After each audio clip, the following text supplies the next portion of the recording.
If you, like me, live in Sydney right now, on this very day, recording this very narration, at the beginning of spring, it is 35 degrees Celsius. Look, I have no idea what that converts to in Fahrenheit. Actually, let me just do a quick Google search. Okay, so it tells me it's about 95 degrees Fahrenheit for anyone living in those areas of the globe. That number is meaningless to me, but rest assured it's a furnace out there. But what are people likely to do in warmer temperatures? They're going out. They're socialising, going to gigs, to festivals, some kind of event that requires you to leave your house and go to a second or maybe a third location. For a lot of people with disabilities, that takes meticulous planning. What kind of planning? We're going to talk about it. So my name is Laura and I'm a Senior Support Coordinator for Spinal Cord Injuries Australia. Hi, I'm Jade and I'm a Representative Advocate with Spinal Cord Injuries Australia. We're also discussing companion cards. What is it? Do you qualify? Does it really help? Find out more in this episode. In short, the companion card scheme is a scheme that people with a disability can apply to be eligible for an additional ticket to events, venues, activities where they need an additional support person, and it's not reasonable for them to pay that out-of-pocket costs. There's specific criteria to the companion card where people need lifelong, quite specific needs. So I guess it's not so much as, I'm having a support worker that needs me to take me. You need to demonstrate what support you need at events. So it might be mobilising up and down stairs. It might be, needing someone there to help with any personal care. So in the application process, you've really got to drill down, and it's quite a process to apply for. It's got to be backed up by doctors, allied health, and you may not necessarily get approved straight away. I am legally blind. I was born completely blind in my right eye and significantly short-sighted in my left eye. And I use a companion card in special circumstances for me. So for things like concerts, my cane or my guide dog don't actually meet my mobility requirements in those busy, loud situations. So I require a sighted guide at those events. I don't take the dog because I'd hate to think that she could get stepped on or something at a show. So I'll take a sighted guide with me, and they assist me with my mobility, orientating me to the venue, and just in general making sure that I'm in a safe situation. So I've got cerebral palsy that mainly affects my mobility, walking, balance and fatigue. So I can't walk for long distances. I can't walk up stairs without a handrail. Also in crowds where there's a lot of people, I can get a little bit anxious and have to be a bit more mindful of my bearings. So that's where I need a support person. So I primarily use the card at places like concerts, theatre shows, where I know that it's going to be a big venue, and I'm not exactly sure what it's going to look like. So I need to ensure that the seat's accessible with not too many stairs to get up to, and potentially it might be on an aisle without too many people. It also acts as a bit of an independence because I'm 27. I'm sort of I love to spend time with my family, but there's events that I'm interested in that they're not interested in. So it gives me the opportunity to go to different shows and places that I wouldn't have had the opportunity to. And as well, I know that I could go, with a friend, or my sister might speak up and take me, but I don't want to feel obliged to that person to have to be a support person. I just want to be out socially like anyone else. So it so the companion card, makes it more equitable to access things, because I don't feel like we should, as people with a disability, have to pay for an additional ticket, which could be a few $100s when we're already paying a lot from our NDIS plans to go to events. Obviously, you two are able to qualify for a companion card, but the qualification process is not uniform for everybody. Well, when I first applied for the companion card, when I was first accepted onto the NDIS, I was knocked back initially. So I went to the GP and I filled out all the criteria around mobility, self-care, social behaviour, all the different criteria that the companion card goes into. And I set that off, because I could see that it was, I guess, a bit of common sense that I had a permanent disability and would need quite obvious support. But I guess the people on the other end don't necessarily see that. And I got feedback from that initial application that the companion card isn't to be used as facilitating social support, so to speak. So I had to reapply and really talk about those instances where I've been at risk at events without a support person there. I know there was an incident before I got the companion card. I went to see a local football game, and I was going into the venue. This was at Wynn Stadium, so my mum was working, and it was like a set of 3 games, an all afternoon thing.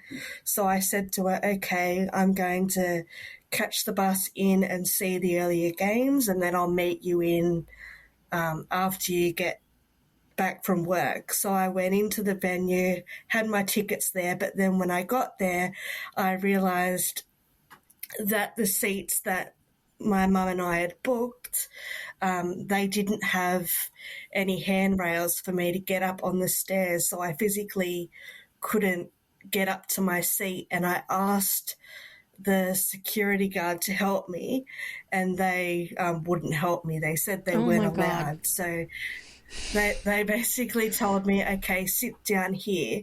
And I was fortunate that, it was just sort of a pre-season game. It wasn't a full stadium, so I could sit down on the flat before my mum arrived to help me.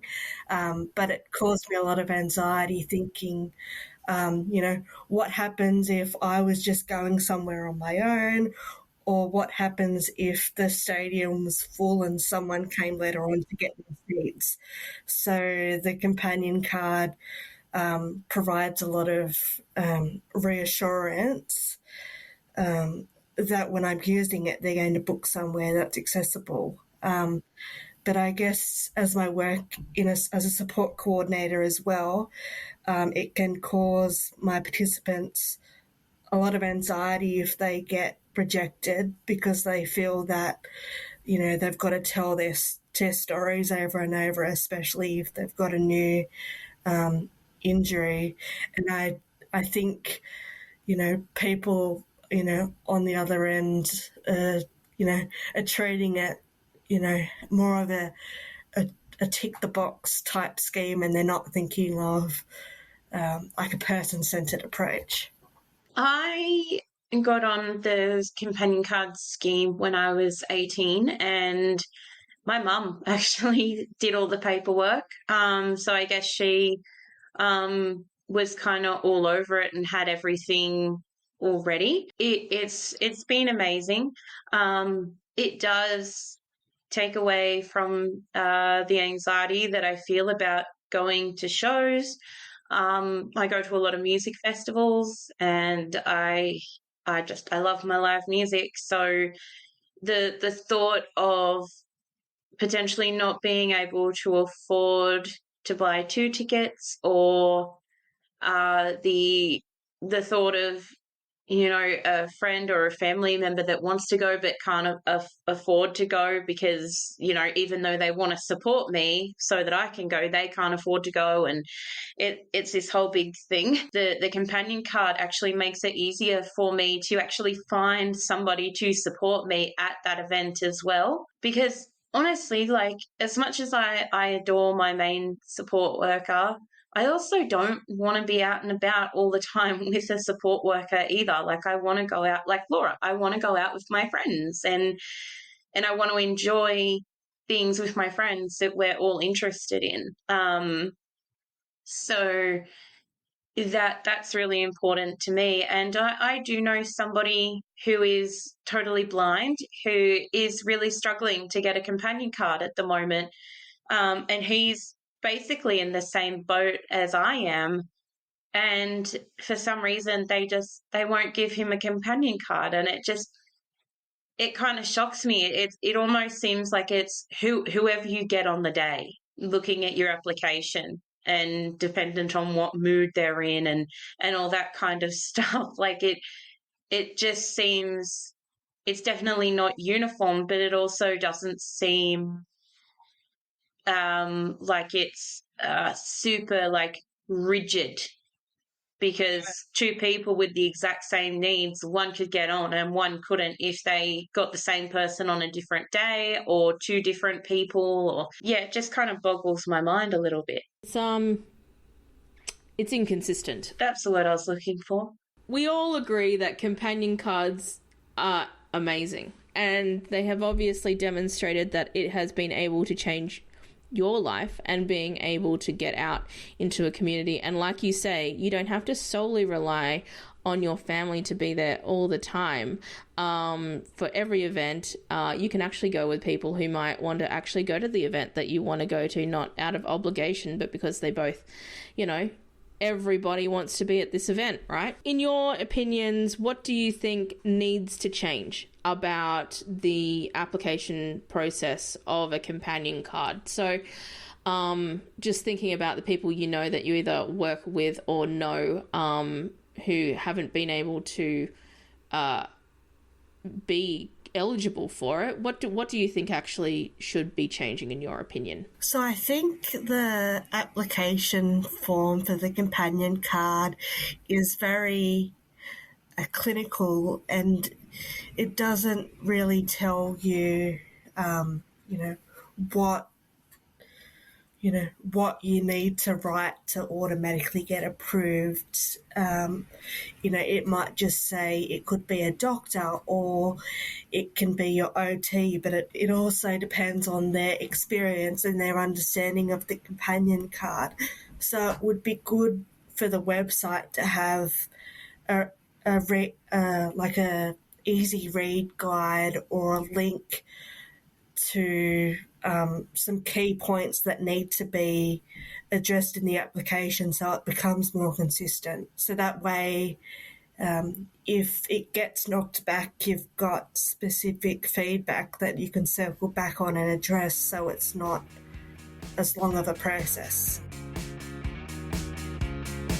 So let's talk about how we're using the companion cards. Where is it? Where are you able to use it? Where are you not able to use it?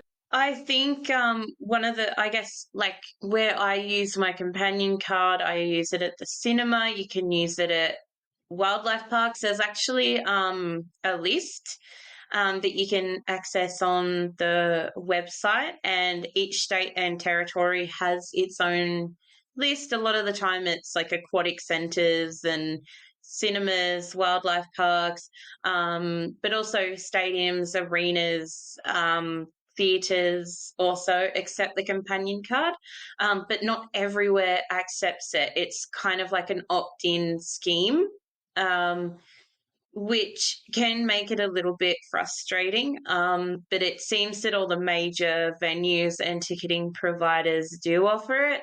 But if you're talking about going to, say, a local gig at a bar, it's you're probably not going to be able to use the companion card for that. Um, and a physical barrier that actually just stops me from using it is trying to organize a companion ticket when I'm trying to buy tickets online. Um, there's very limited venues. I am aware that some smaller venues you can buy tickets using your companion card online, but for most places, you've got to complete a form, or you call the venue or the ticket vendor, and sometimes you can be waiting on the phone for an hour, 2 hours just to buy tickets. And if you're in a situation like, say, the Taylor Swift Eras Tour debacle, um, I know those tickets were in really high demand, but accessible tickets were not readily available for those who actually needed them. And a lot of people that require those accessible seats missed out. Yeah, so I agree with what Jade says. There's a whole list on the website of places that you can use it. Most big venues, in my experience, accept it. When I've been working with participants, they've given feedback to say the smaller venues, charities, may not accept it, or they'll have a 50% subsidy, which is better than nothing, but, it still has that additional burden. And I guess you can't, just go online like the general population and purchase 2 tickets. As Jade said, you'd have to ring up exactly when the tickets go on sale, and be on hold for an hour or 2 and do it over the phone, which can be really hard, because generally these tickets go on sale, in our business hours, or it might go on sale when someone's doing their personal care routine or their physio, so it's not ideal for them to put their whole life on hold for these tickets. Another, I guess, barrier to these tickets is, once you get the tickets and you're able to stay on the phone and put your order through, that's all fine and good. But a lot of venues won't send you the tickets via email or the post. So you either have to go and pick up the box office tickets on the night, or you have to go and pick them up during business hours. So I guess in my experience, I'm fortunate where I haven't been able to pick it up in business hours. I've had a family member or a friend be able to pick them up on my behalf, but that's sort of an additional burden that I'm putting on them when I want to be independent. And then also as well, if you're leaving it to the night, there's a lot of, potential things that can go wrong, and we're already trying to find a park, trying to figure out where the accessible entries and bathrooms are. So it'd be much easier to be able to have them in our hands ready to go. And then also, when we have to pick it up at the box office, you've got to allow for a lot of additional time with your support worker, which can be difficult when your NDIS budget, is quite tight. So often you've sort of got to figure out, pick and choose the event you're going to, or, think to yourself, hey, I'd really like to go out for dinner before the show or get picked up a bit later, but I know I've got to get my tickets and make sure I've got them so they're able to let me into the venue. Yeah, I guess an example of that for me was I went to a show where I did stay on the line, and I was fortunate enough to get tickets. And I did have to go down to the box office during business hours, and luckily Fridays are my day off, so I was actually able to go down and do that. Um, but there's a heap, like, you have to have your companion card with you when you go and pick them up as well. They have to see the evidence of the companion card. I was also really fortunate in that circumstance because my situation had changed and my guide dog actually had to come along to that particular concert.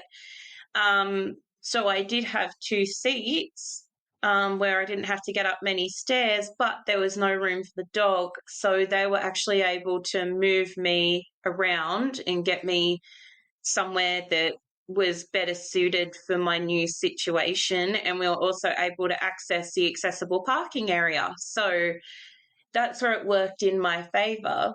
But if I were to ever, say buy tickets for a show on, say, a Monday to Thursday, I wouldn't really be able to go and pick up the tickets. So yeah, it's not great. There's a lot that needs to be taken into account when you are looking at attending an event, and oftentimes because of how difficult it is to actually wait on the phone to get a companion ticket, or worried that the ticket vendor or venue isn't going to send you the ticket and you have to go to a box office. Often I'll just buy two tickets. I'll just be like, you know what, I can't be bothered doing this today. I'm just going to buy two tickets.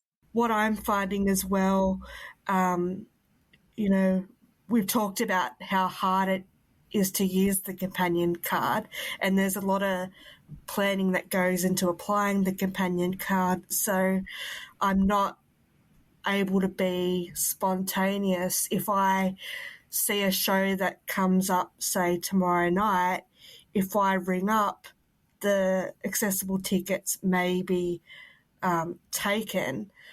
So I am able to use it at smaller local venues, but if there was a concert in Sydney and I was umming and ahhing about going, I'd literally have to buy the tickets as soon as they went on sale, or I'd miss out because all the accessible seating would be already allocated. And also, I think, to the point that you both make about support workers and having to, consider whether or not you're going to have more hours with a support worker if you do need one for a concert to then go and pick up the tickets and then doing all this other stuff.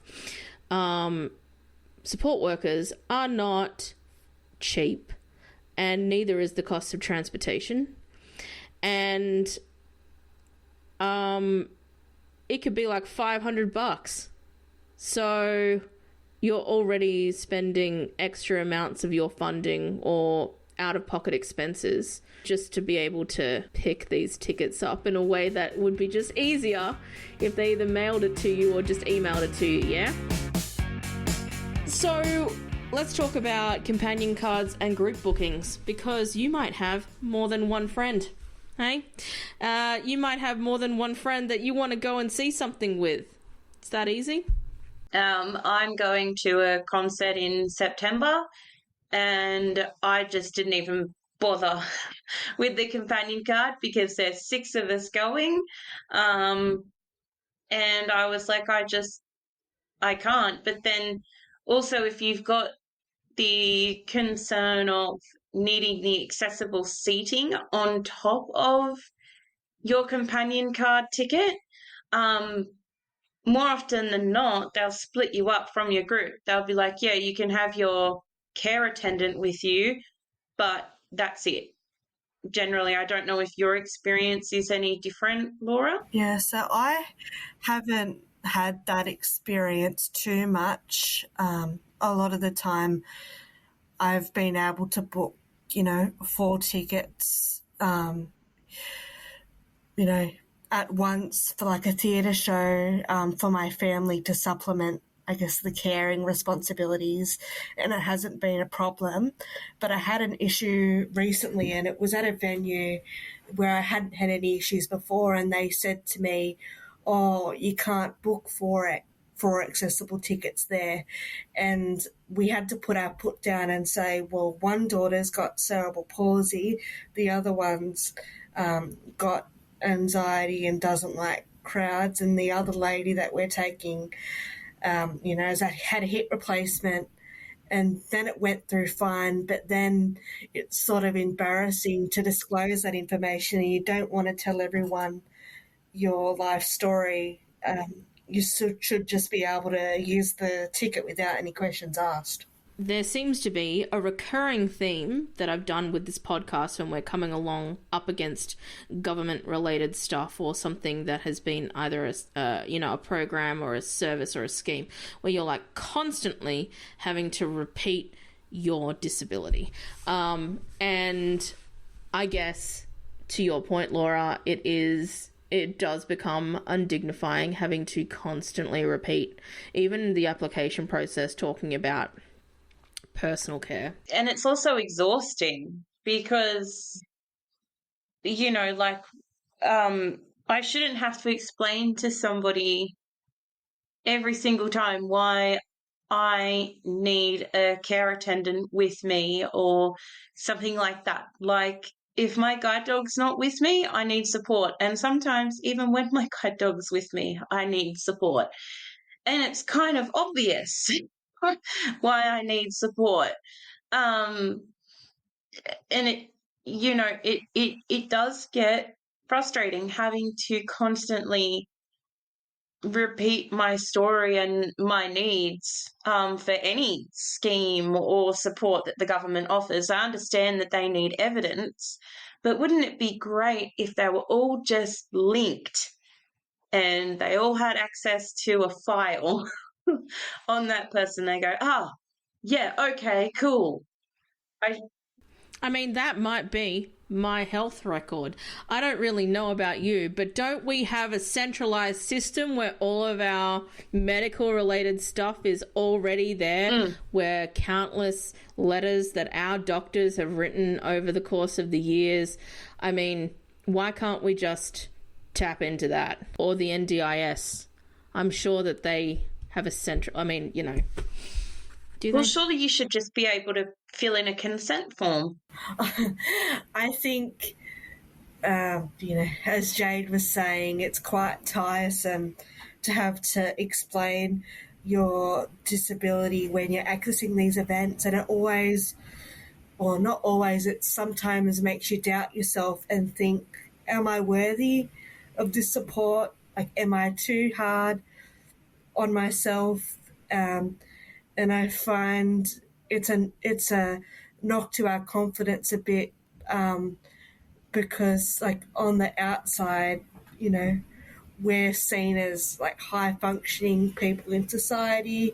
People can be well educated, they can have full-time jobs, but then have to explain in details, like you were saying, Susan, about personal care. It's sort of undignifying and anxiety provoking when, sometimes at events you've also got to worry about what other people at the venue are going to think, especially if you're going out as a group. You don't need to face that criticism from the government agencies. I think that we are so trained by these government organizations. You're essentially, if you're born with your disability, you're essentially trained from kindergarten to know what your disability is so that you can tell your teacher what your disability is every year. And so it's almost like it's almost ingrained in us. Like, I often, when I'm meeting people for the first time, or I'm, trying to go on dates and stuff, and and people ask questions about my vision impairment and where I need support, I find myself needing to justify why I need that support. Like, oh, yes, I have a cleaner come in once a week because I just don't have the vision to see the dog hair, or the oil spills that I've made, but I still attempt to clean, like I still want them to know that I put the effort in to clean, but I need the extra support. And it's almost, I don't know about you guys, but it feels like it's ingrained into me that I need to justify the supports that I have to everybody that I come into contact with. Yeah, I guess just because we have support doesn't mean we're any less capable. And if we didn't have that network around us, whether it's our informal support, whether it's support from the NDIS, like support workers or allied health supports, we wouldn't be able to maintain, and this is me sounding like a support coordinator, but yeah, we wouldn't be able to maintain our capacity. Yeah. So if we didn't have those supports around us, we wouldn't be able to continue working full time, be able to live on our own, be able to pursue relationships or travel or do things. And this is another NDIS word, but have that choice and control to live an independent life. So we'd become even more of a burden or a problem to the system. And it's more so, the way I think of it is that society is more disabling rather than the disability itself. So I'm in a very interesting situation where all three of us have childhood disabilities. It's actually not, it's a very rare occurrence to have all three of us in the same podcast with childhood disabilities. And to your point, Jade, the justification of your disability and justifying both the, trying to figure out how to toe the line between saying I am an independent person, I just need X because X is an extension of that independence, is really is a tough argument to have to keep making. I was going to say it is, and I think it also is because I think people who are uneducated about disability have a fear of the unknown. And so when people, see me walking around the community with my guide dog, they go, oh, well, it's a guide dog. It can move around me. I almost ran into a man with a trolley this morning because he wasn't looking where he was going. And Kira kind of yanked on my arm and tried to pull me away. And I was like, that's not what she's supposed to do. Guide dogs are not supposed to be moving around, moving obstacles because they're unknowns. She's supposed to, help me get around poles and things that are a little bit more stagnant. And I just think that there is this inherent fear of the unknown about disability. And so I think, when I talk to people, they go, oh, so do you still live at home with your parents? And I'm like, no, I live by myself. And they're like, oh, well, do you work? And I'm like, yes, I work in a job that I absolutely love. And they're like, oh, I didn't expect that. I just expect people with disabilities to stay at home and live off Centrelink. And I'm like, well, now you've met someone that doesn't. And really, there aren't many people with disabilities who are just sitting at home doing nothing. They're volunteering, they're getting out and about, they're at day programs, they're at supported employment, they're at mainstream employment, they're out doing stuff.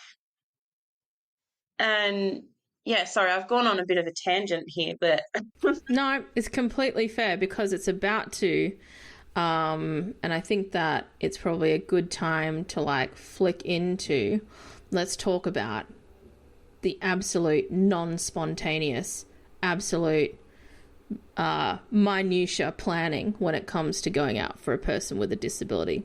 So we've got our companion card. We're good to go. But Do people actually know what sort of preparation is needed for somebody with a disability, no matter what disability, when it comes to going out to events? So all three of us have very different experiences when it comes to planning. Well, all three of us have very different experiences, but we do have in common is planning. So there's lots of things. Where do I start? It's hard to pick it out piece by piece because it's just become second nature to me, as it would with you both. But you would have to think of who's going to take you there. You've got your companion card, great, but who's going to take you? Are your trusted support workers available? What happens if they call in sick? You might need to rely on a family member or forfeit the event entirely. Me personally, I need to park somewhere that's accessible, that's not too far away from the venue. So you've sort of got to scope out where the parking is, allow yourself extra time to get there. And there has been times where, I've just bought tickets with a companion card to a major event in Sydney at Kudos, and I rang up the accessible parking as directed on their website and through Ticketek, and they've said to me, "Oh, we can't reserve you a mobility park. It's first come in, best dress." I'm fortunate, I guess, in the sense that I'm mobile, so I can park in a standard spot. But what happens if I was someone that had a wheelchair and had a big ramp come out of their chair? Let me tell you what happens there, Laura. You think to yourself, right, what is the earliest time I can get to that car park? And I reckon it might be the same for you as well. But for me, I would think, how much money am I about to pay for this parking? If I get there early enough, am I about to surrender literally 5 hours of my life just to make sure I get that car park? I've done that before. Yeah, as you said, go on, you've Laura. got to give up, that extra 5 hours of your life, and going to a big event, I guess, can be quite exhausting with getting around, navigating crowds, and just, being tired, especially if it's a late night and, we might be dealing with, just the pain or fatigue that can come with any of our disability. So to think of the fact that, I'm going to have to get there super early, it can already make a tiring experience even more exhausting. And then I guess after that, for you, it might be bathrooms. I mean, it's number one for me. But I would want to make sure that I knew exactly where that bathroom was in case I needed to use it. Do I go beforehand? Do I go before and then possibly plan during? And then the crowds, will somebody be taking up that bathroom? Those are all things I've thought about. Yeah, I know I have the feeling whenever I leave a show, I've got to know exactly where the lifts are, and, when a show finishes, I've got to sort of get up to get to that lift, before I sort of get smushed. Or if you've got a support person with you and that additional cost from your plan, you've sort of got to think, I've already had this person for 5 or 6 hours on a Saturday, which is quite a big chunk of change. I've got to get home now.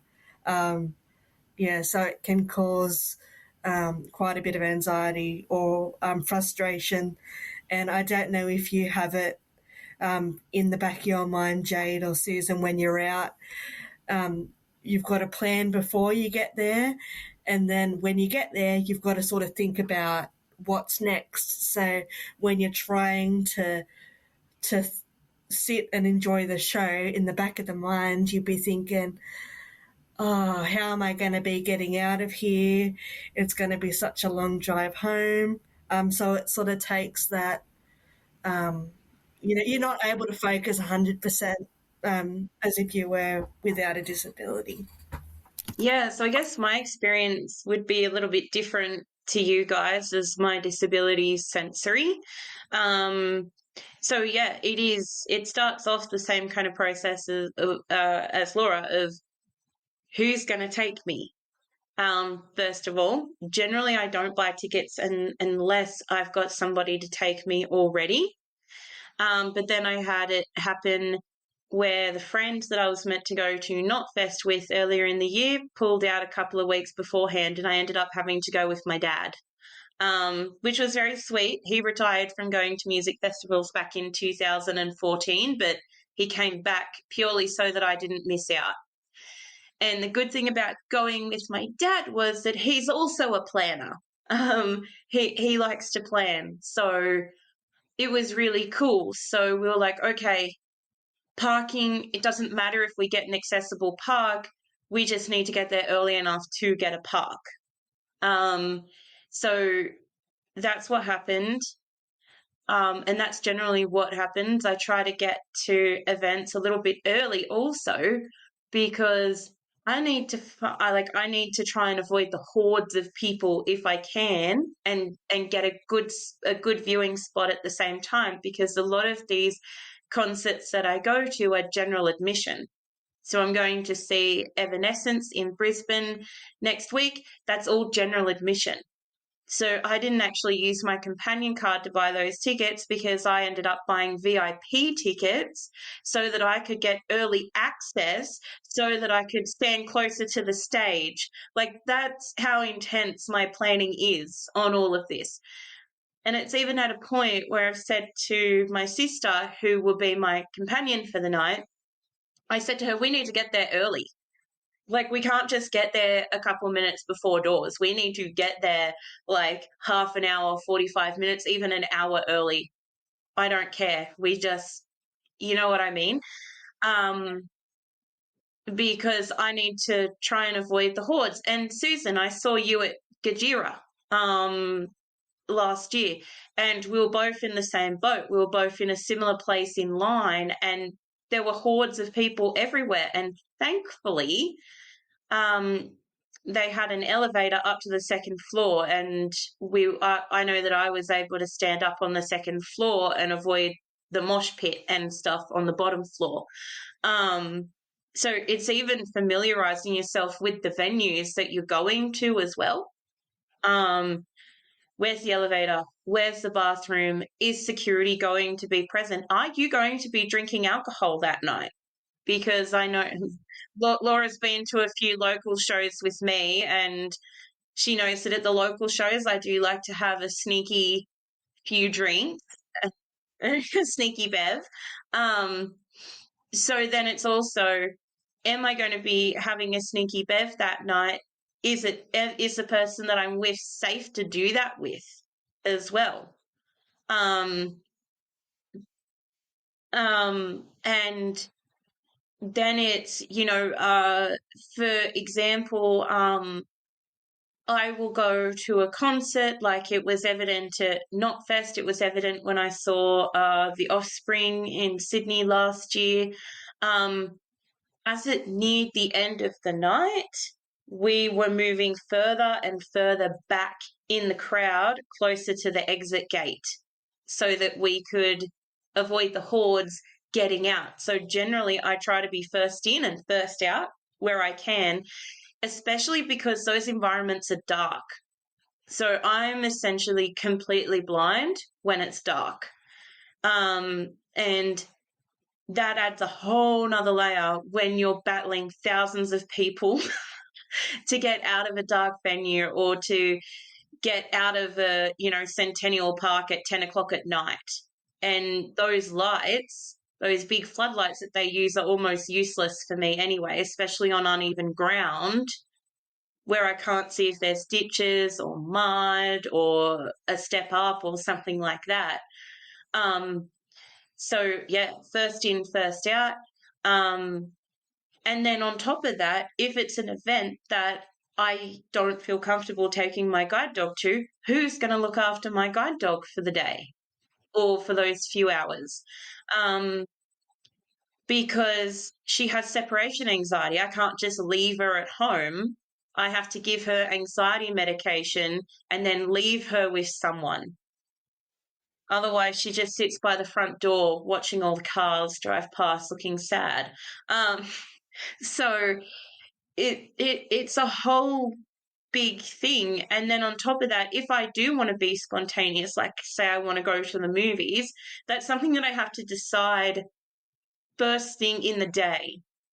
It's not something that I can just decide to do, like half an hour before a movie starts, because if I'm going with a friend, but that friend doesn't drive, we have to try and organize transport.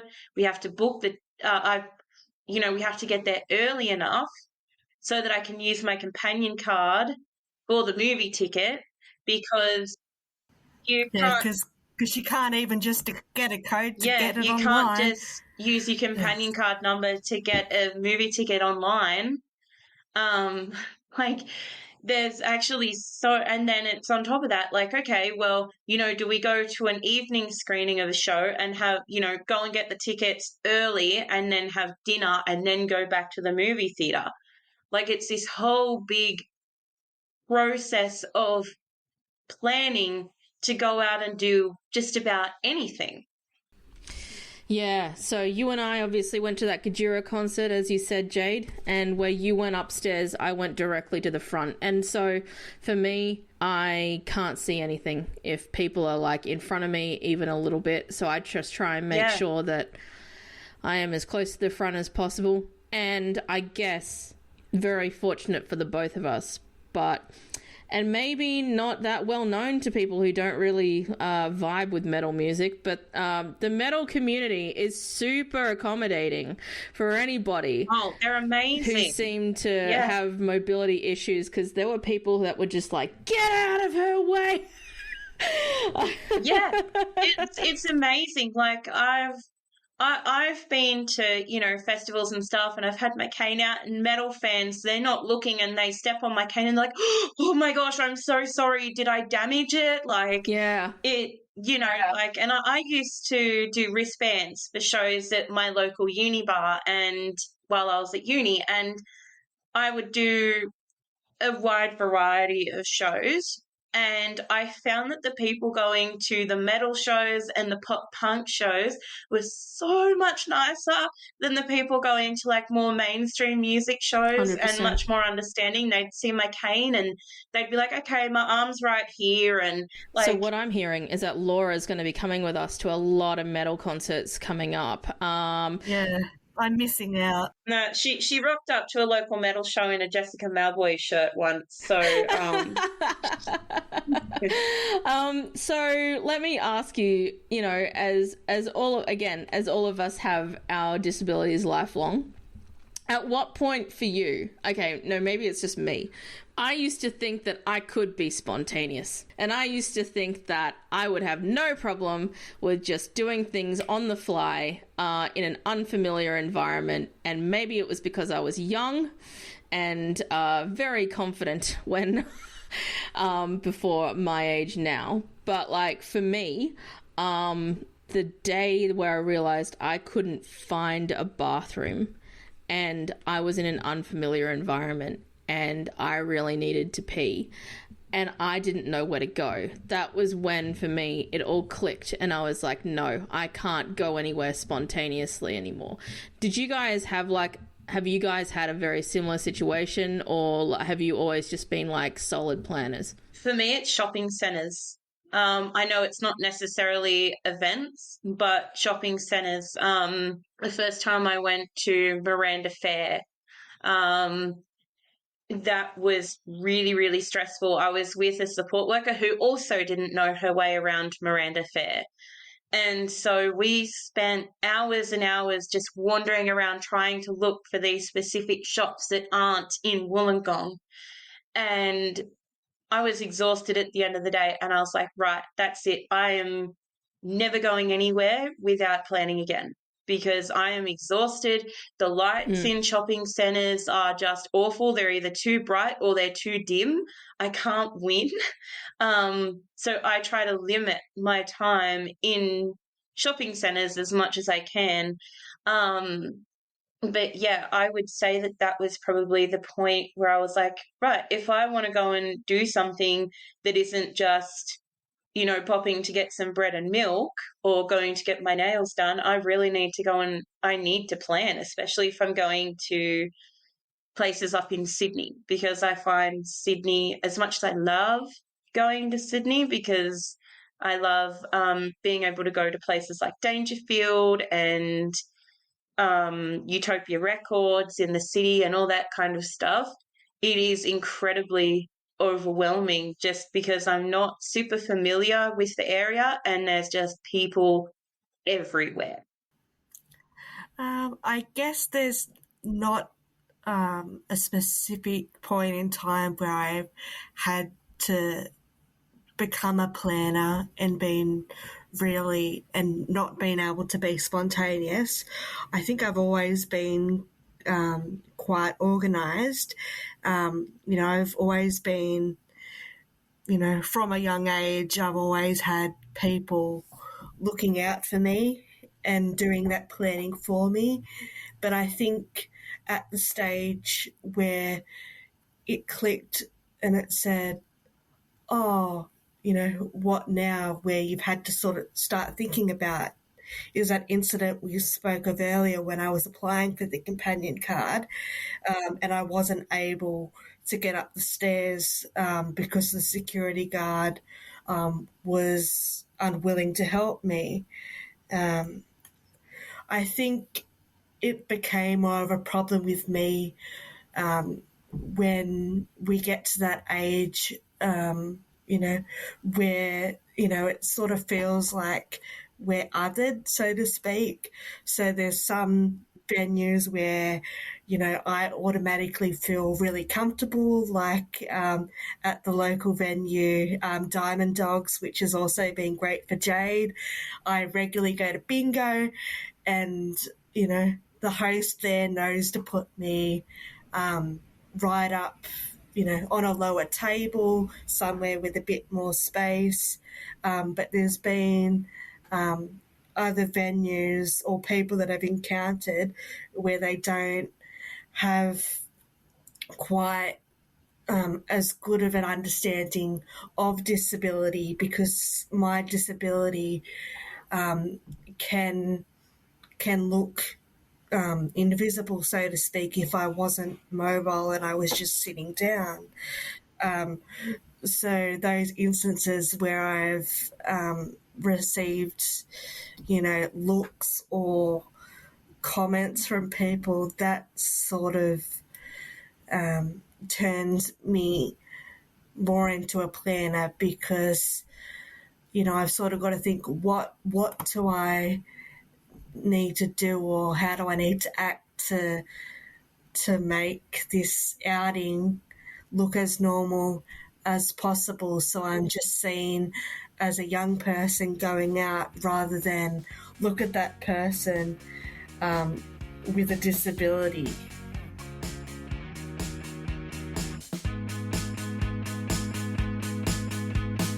Let's talk about why it's important people with disabilities should be able to be given the freedom to go out. I mean, I'll start, because literally nobody ever sees us out. I think that probably leads to people having subconscious discrimination, as we've all kind of talked about in here and there, where people may not be, I guess, for lack of a better term, used to disability. But, people are still unfamiliar with disability. People still become upset looking at people with disabilities, and there's still a stigma around disabilities. And I'm saying all of these things, and I reckon you're both like, yeah. I mean, I've had people cry in front of me. You're such an inspiration. We're all inspirations here, ladies.